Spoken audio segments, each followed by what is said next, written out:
When Jorge Mario Bergoglio became Pope Francis in 2013, he was immediately hailed as a new type of leader, a progressive following decades of conservatism under his predecessors Benedict XVI and John Paul II.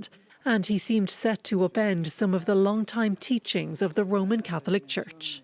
There are some things to reform. The Church always has to reform itself. From the beginning, Pope Francis reached out to the LGBTQ+ community, long marginalised by the Church.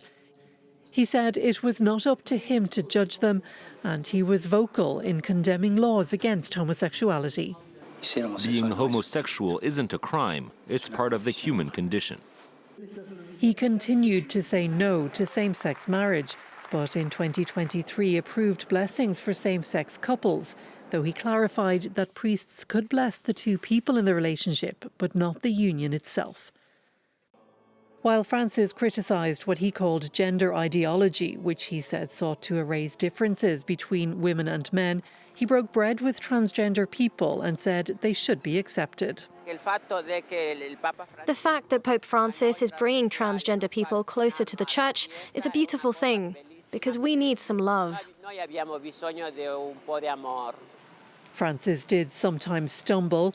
In 2024, the Vatican apologised after he used a homophobic slur when he was speaking in private about his opposition to allowing gay men into the priesthood, a change that did happen this year. There are still no female priests in the Catholic Church, let alone bishops or cardinals. And despite hopes that that might have begun to change under Francis, ordain women! Ordain women! He ruled out the ordination of women.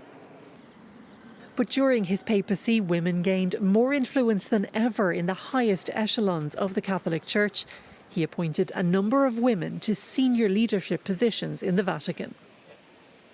Francis resisted calls to re-examine the rule of celibacy for priests, but in his later years he showed signs of bending on this. In the face of a crisis of recruitment to the priesthood, he talked of rethinking the rule in locations where there was a shortage of clergy.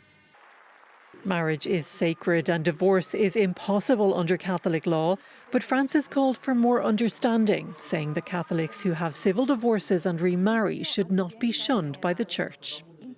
There were some red lines that were impossible for Francis to cross. He always remained unmoving on the Catholic Church's complete opposition to contraception and abortion.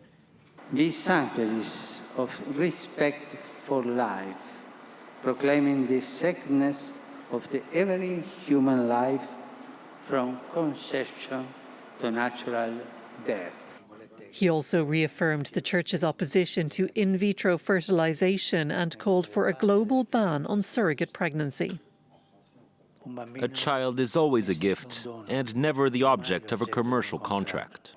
Francis may not have been the sweeping reformer that progressive believers had hoped for, but the late Pope changed the tone of the Vatican.